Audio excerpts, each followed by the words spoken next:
Olá a todos, sejam muito bem-vindos a mais um podcast filosófico, atividade esta promovida pela Organização Internacional Nova Acrópole do Brasil. E para este podcast recebemos o professor José Roberto. Seja muito bem-vindo, José Roberto. Olá, Danilo. É um grande prazer estar novamente aqui com você e com todas as pessoas que nos ouvem, nos acompanham. Bem, pessoal, em nosso podcast de hoje vamos falar sobre alguns pensamentos da obra A Voz do Silêncio e também de outras obras de Helena Blavatsky, a grande filósofa russa. Essa obra, na verdade, é uma obra tradicional que se chama O Livro dos Preceitos de Ouro, do qual ela extraiu pensamentos e escreveu para nós sobre o nome A Voz do Silêncio, essa obra tradicional e muito importante da filosofia esotérica. A ideia aqui não é esgotar o tema, menos ainda trazer verdades absolutas, mas sim conversarmos, refletirmos e extrairmos as melhores ideias úteis e práticas para as nossas vidas de um modo geral. Lembrando para aqueles que nos acompanham que já havíamos feito um outro podcast falando sobre outros aspectos e características da vida e da obra de Helena Blavatsky, e que pode ser ouvido, claro, nas plataformas digitais. Bom, José Roberto, eu gostaria que você falasse primeiro um pouco sobre a vida de Helena Blavatsky, sobre sua biografia, sua história, quem foi essa figura enigmática, digamos assim. Uma figura que não é tão reconhecida publicamente de um modo geral, porém, claro, é uma figura muito conhecida nos meios filosóficos, esotéricos e acadêmicos também. Bom, Danilo, é sempre bom, né, nós relembrarmos um pouquinho. Nós vamos estudar um pouco, como você colocou, né, alguns pequenos fragmentos dessa obra maravilhosa que é A Voz do Silêncio.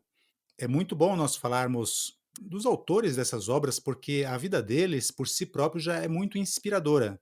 É como nós fôssemos estudar, por exemplo, a República de Platão, saber um pouco das aventuras, saber um pouco das dificuldades, saber um pouco da vida desse grande filósofo, já nos ensina até a valorizar um pouco melhor a obra, os seus ensinamentos. E com Helena Blavatsky acontece a mesma coisa. Bom, Helena Blavatsky, ela nasceu no ano de 1830, numa cidade russa chamada de Ekaterinoslav, e ela pertencia a uma família aristocrática dentro da sociedade russa, ou seja, de muita importância. Ela teve uma juventude bastante diferente, aliás, ela teve uma infância e uma juventude bastante diferenciada, pouco, digamos assim, se envolvendo com os brinquedos de crianças da sua idade, quer quando ela fosse criança, quer quando ela fosse um pouco mais madura. Sempre foi uma moça, uma garota bastante, como é que nós podemos dizer, né, Danilo, bastante forte, tanto em termos de opiniões, como em termos de ideias, como também em termos de caráter, mas também alguns dos seus bons biógrafos dizem que sempre foi também, desde a sua infância e juventude, muito generosa. A família em que ela nasceu, né, chamavam os von Hans, então Helena Petrovna Blavatsky primeiro foi Helena Petrovna von Hahn.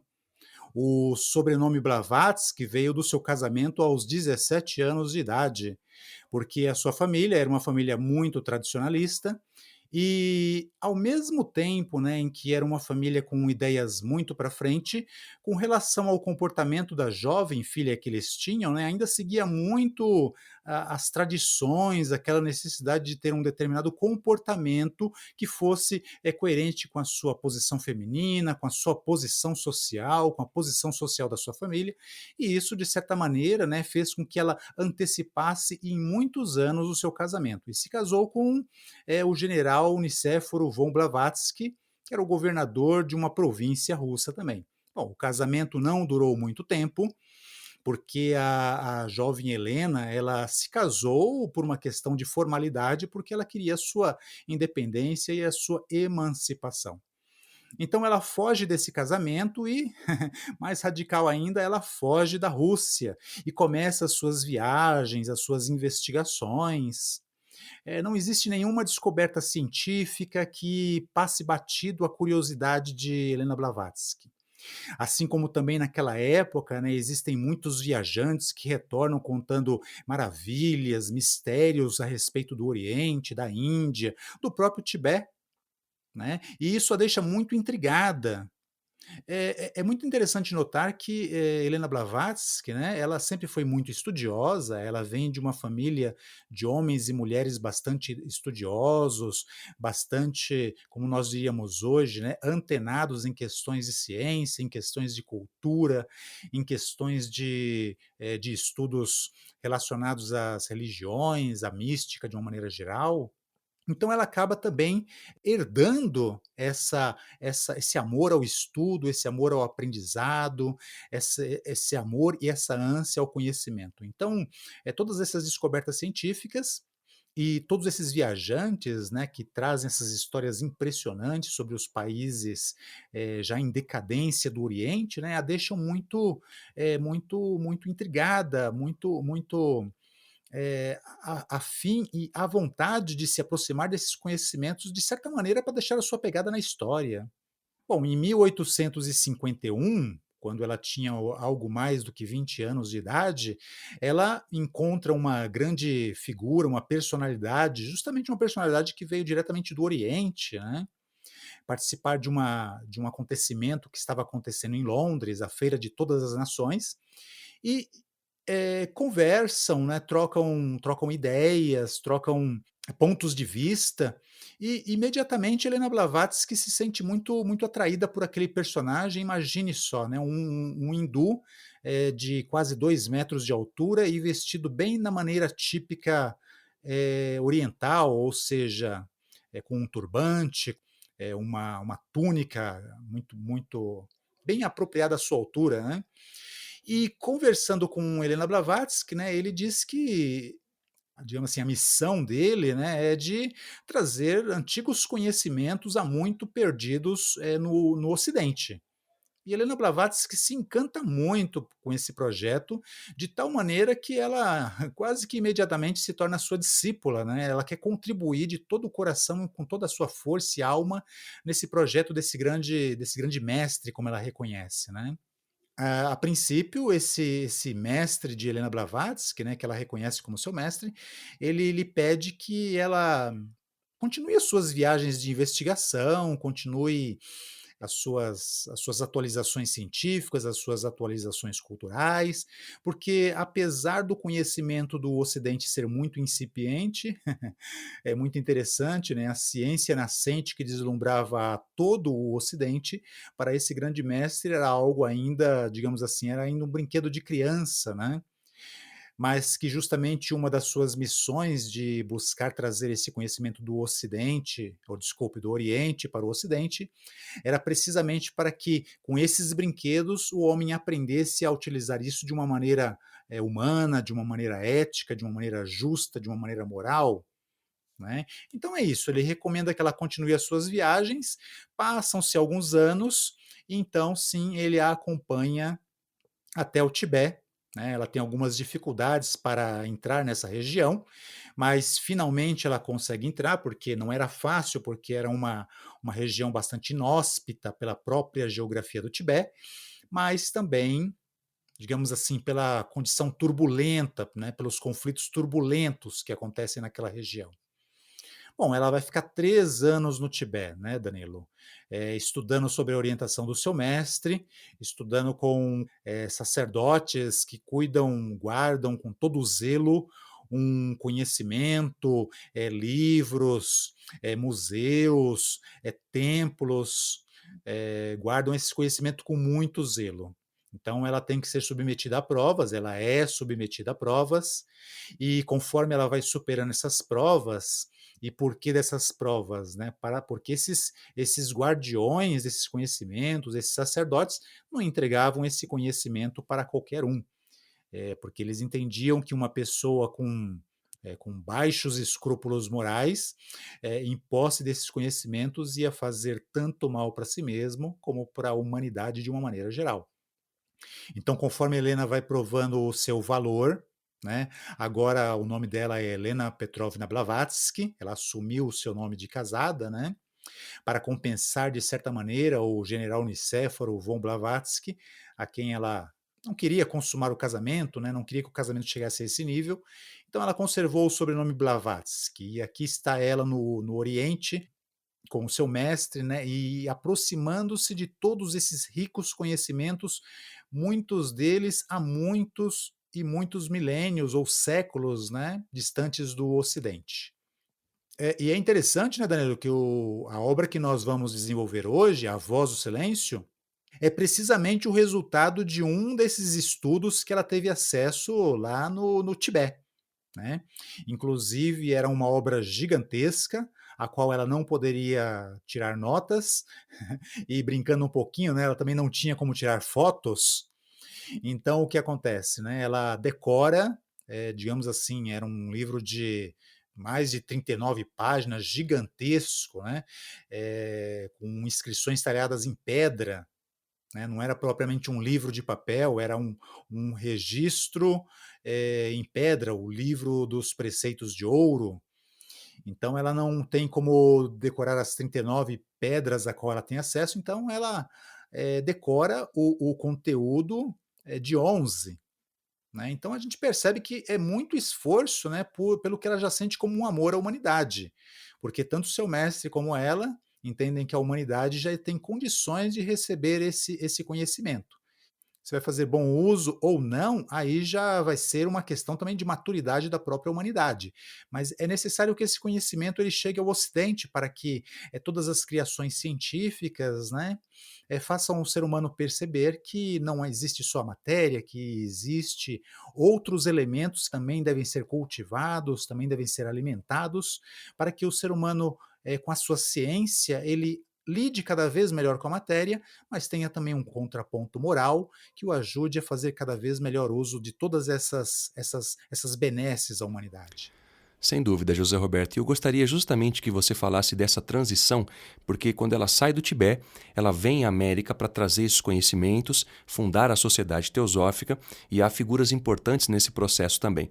Claro, ela não faz tudo isso sem passar por adversidades, pelo contrário, a vida dela é repleta de adversidades, então é um momento de transição científica, onde muitas descobertas serão feitas e tudo isso se dá justamente nas mãos e nesse momento histórico em que Blavatsky atravessa e, claro, através do seu próprio esforço, da sua própria vivência moral. Então eu gostaria que você falasse desse momento de transição e como se dá esse processo e um pouco do que aconteceu também nesse momento histórico.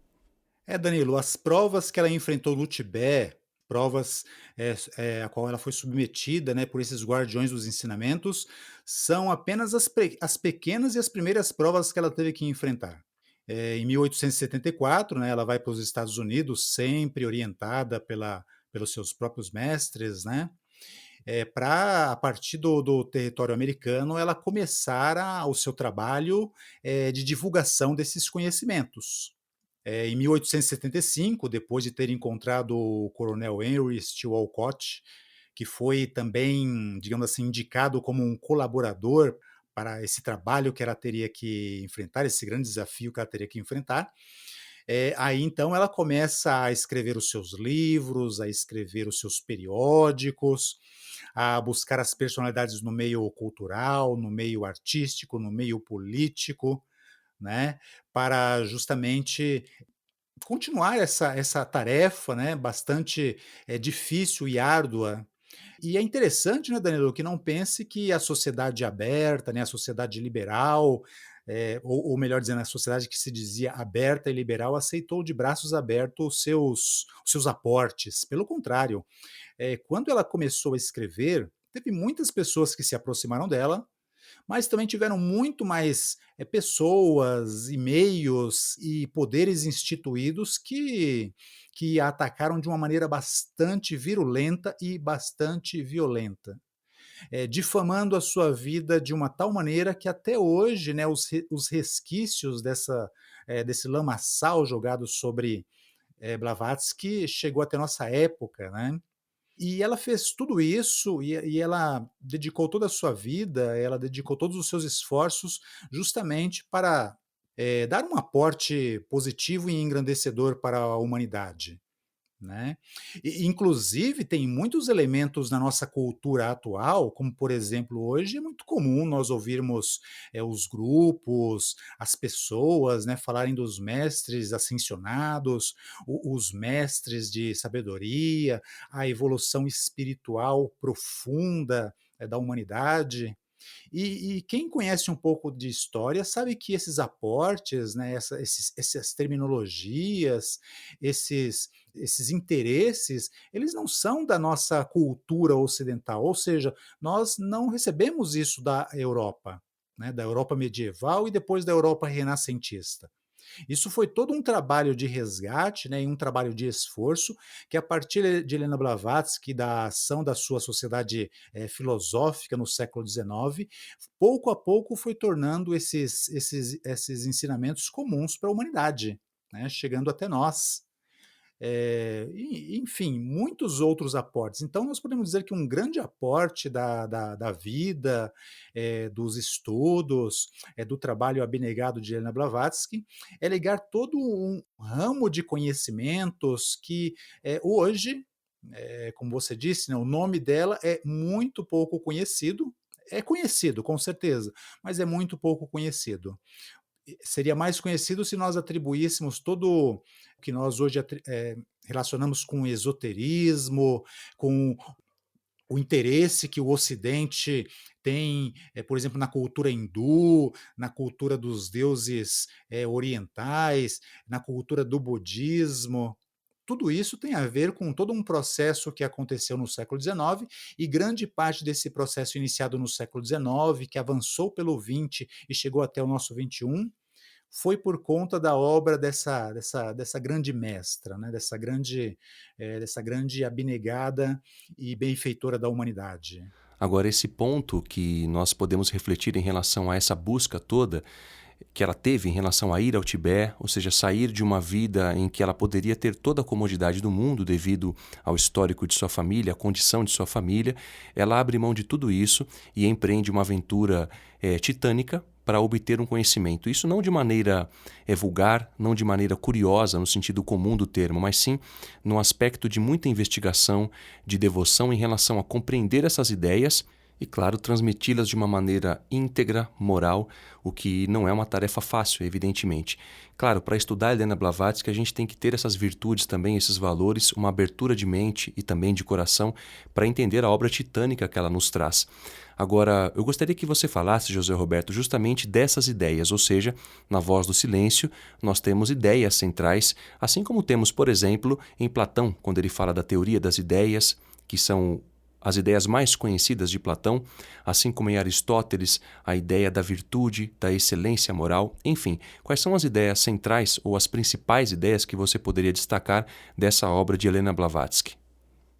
Danilo, em nossas aulas, em nossos cursos de filosofia, nós estudamos, por exemplo, a Voz do Silêncio, numa cátedra, né, que nós chamamos de cátedra de ética, justamente porque esse livro enfatiza muito essa questão do autoconhecimento e do autoaprofundamento que o ser humano deve ter em si mesmo. Então, são muitos os conhecimentos importantes.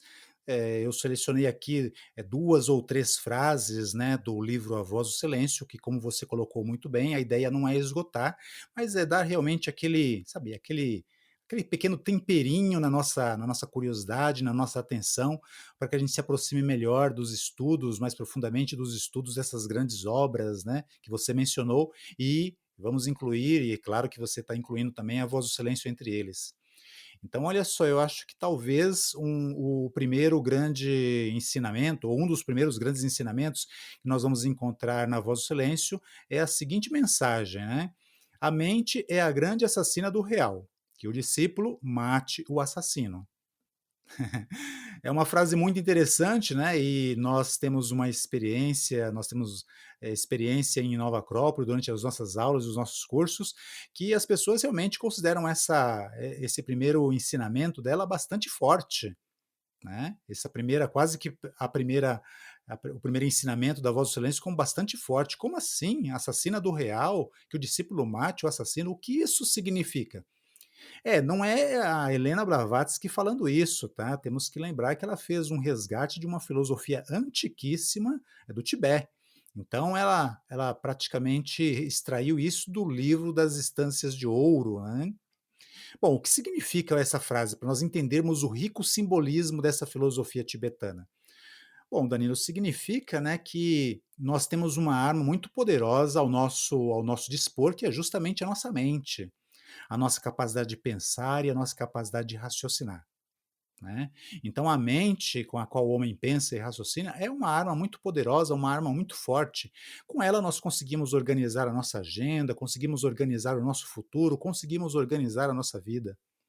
Só que nós poderíamos lembrar, como você já lembrou aí o filósofo Platão, então eu vou me aproveitar da sua lembrança, né, e dizer que Platão, assim como o seu grande discípulo Aristóteles, consideravam que o ser humano recebeu dos deuses a mente, a razão, né, mas que 95% da humanidade não sabe fazer um bom uso dela, né. E nós percebemos que o nosso momento atual, ele é muito flagrante nessa realidade, ensinada aqui na Voz do Silêncio ou, atribuída a Platão e Aristóteles. Realmente, nós temos uma mente poderosíssima, com a sua cota de razão e de capacidade de pensar e refletir e etc. Só que nós percebemos, né, que ela não é suficiente para fazer com que o ser humano, individual e coletivamente, dê a correta solução para os seus problemas, seja no âmbito do indivíduo ou seja no âmbito da coletividade. Nós percebemos que uma das grandes características do nosso século, por exemplo, é a tecnologia. Muito boa por um lado, com certeza. Mas ao lado da tecnologia nós também percebemos muita frieza, nós percebemos, muitos problemas, nós percebemos muita miséria, muita injustiça social. Então existe alguma coisa, existe algo que com a nossa capacidade muito poderosa de raciocinar nós não conseguimos ver, nós não conseguimos, desvendar. Por isso que esse ensinamento começa com esse conselho, esse aporte de que é necessária matar a assassina do real. Né. Ou seja, é necessário entender que quando se fala aqui de assassina do real e que se deve matar o assassino, se deve corretamente formar, se deve corretamente educar o ser humano, para que ele aprenda a bem utilizar a sua mente, para que ele aprenda a bem se aproximar das ideias, dos ensinamentos e dos aportes, que quando ele coloca isso na sua vida de uma maneira muito prática, né, ele sinta que o pouco que ele faça para colaborar com a solução dos seus problemas individuais ou coletivos e da humanidade, ele sinta que ele com isso ele é eficaz. Perfeito? Por isso ela coloca isso praticamente como a abertura desse seu livro A Voz do Silêncio. E é um dos ensinamentos mais importantes dessa obra. Justamente, José Roberto, e há que ter um preparo, uma capacidade de compreensão, de estudo filosófico, de maturidade para entender o que essa frase implica, porque se a gente olha uma frase dessa solta, com preconceito, a gente não faz uma ideia real do que ela significa. Essa ideia da concepção do que é a nossa constituição mental e do que nós somos constituídos. Eu gostaria que você falasse também um pouco sobre isso, porque interpretar essa frase de uma maneira mais profunda, entendendo a constituição humana, fica muito mais claro que ela não fala do cérebro.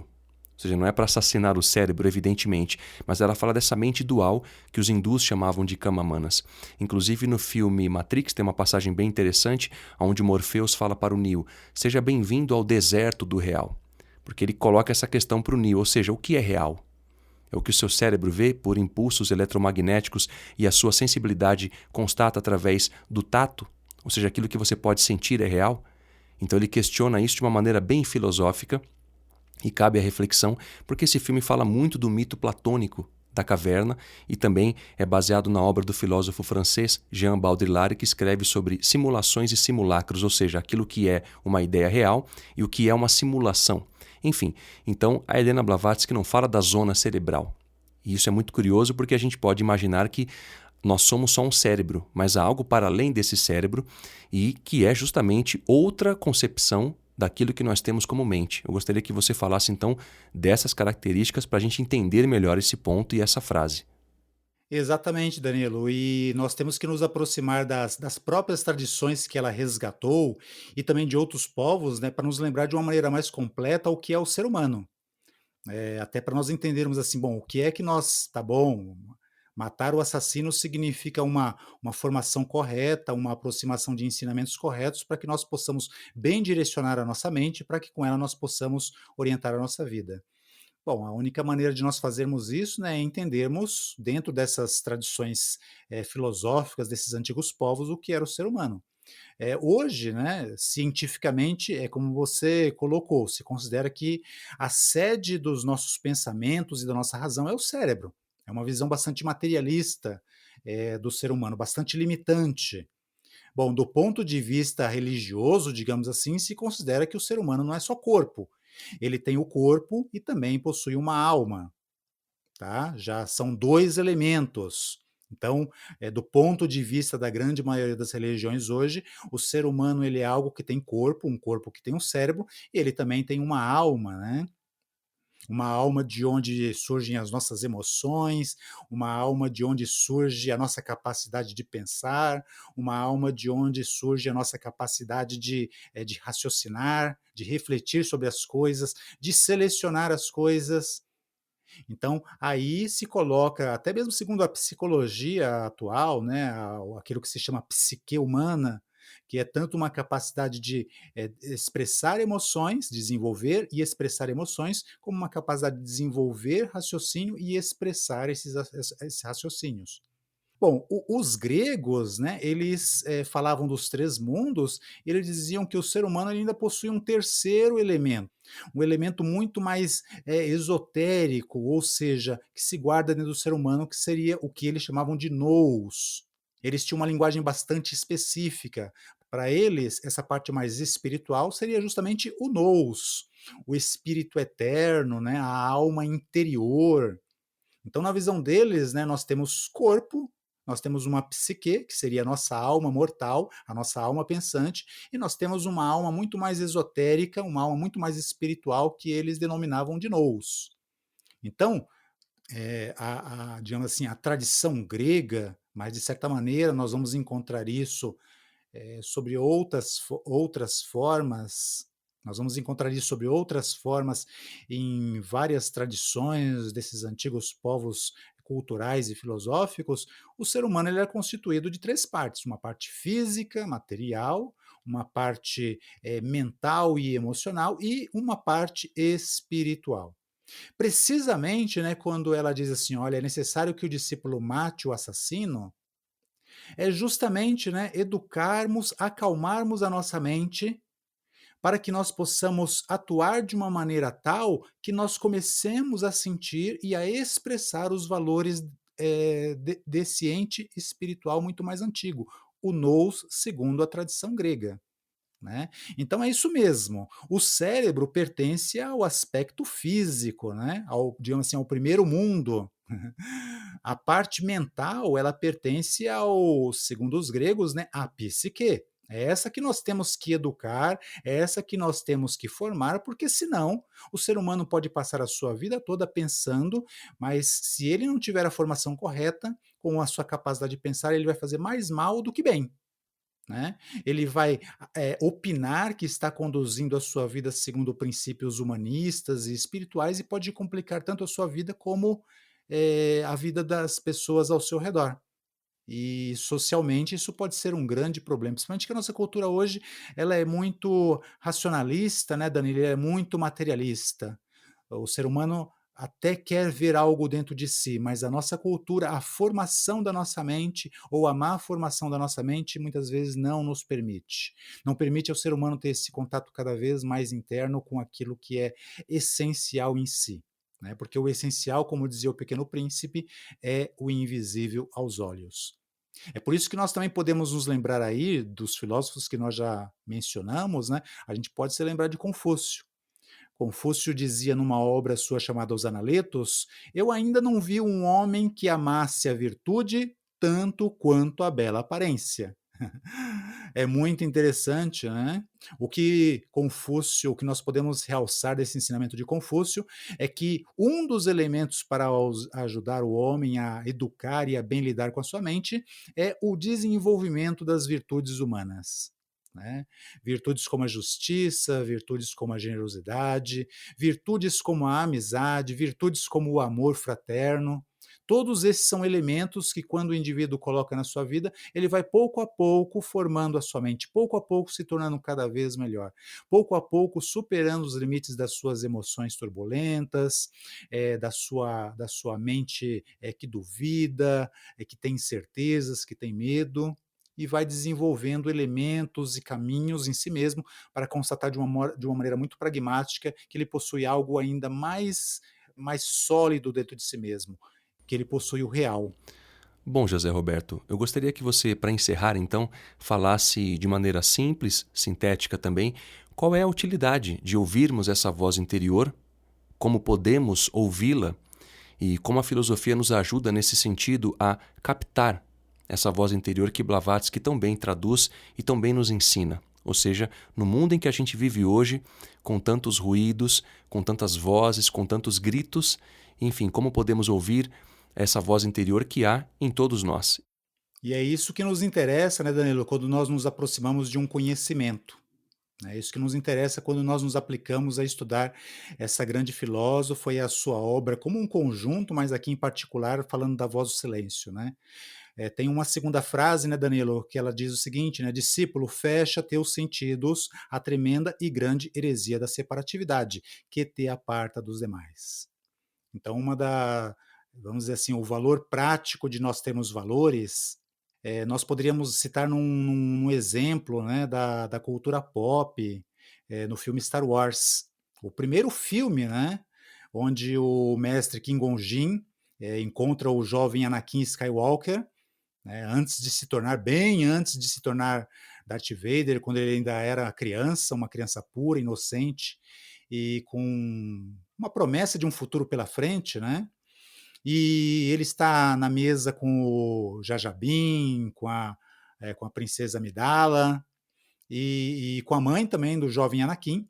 E ele está pedindo ajuda tanto para a mãe como para o filho, né, para resolver determinados problemas que apareceram. E a mãe se recusa, né? Ela não quer se envolver, ela não quer trazer complicações para com a Federação de Comércio.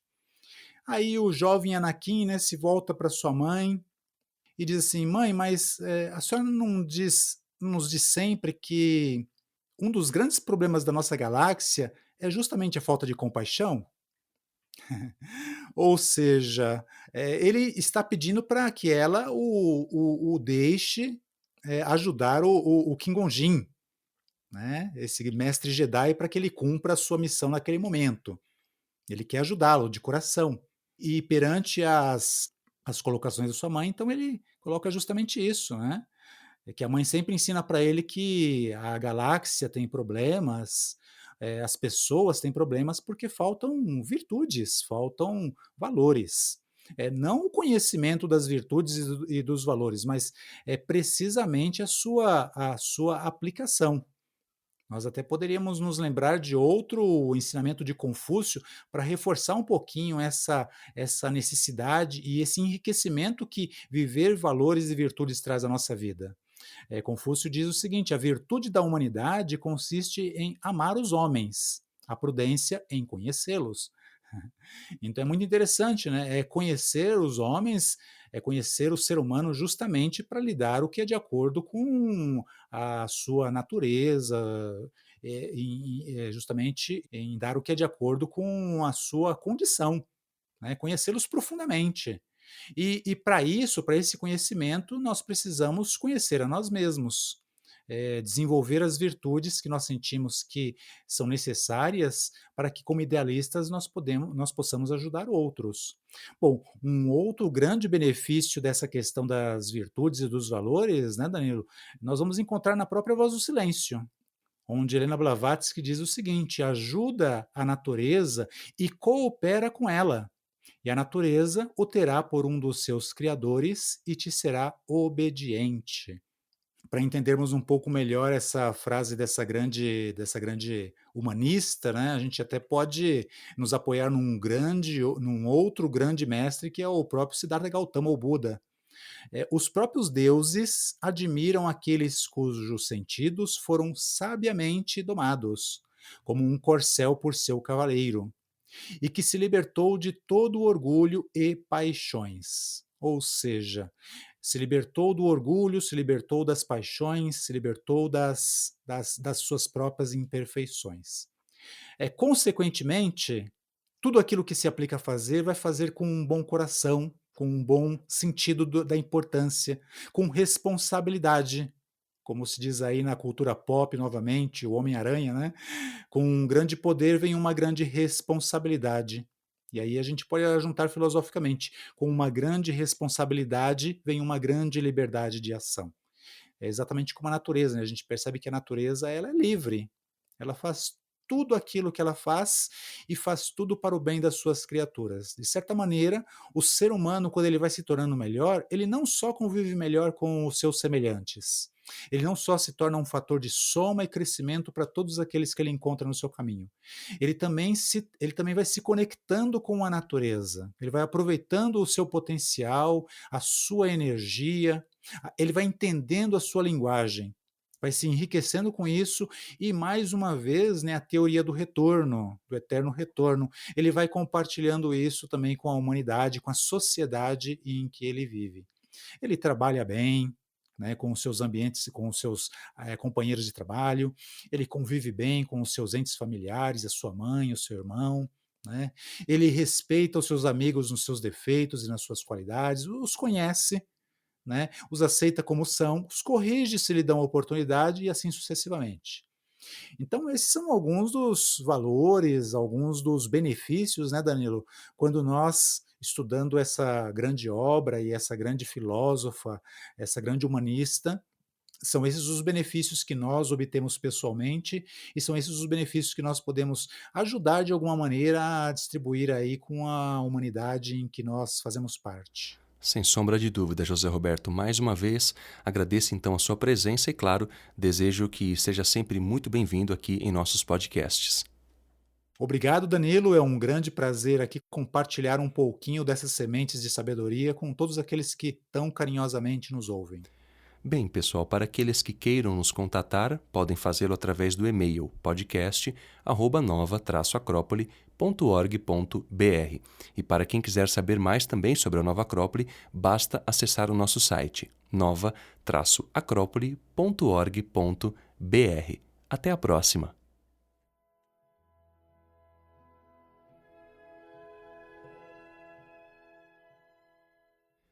A trilha deste podcast é de autoria de Johannes Brahms e chama-se Andante Sostenuto.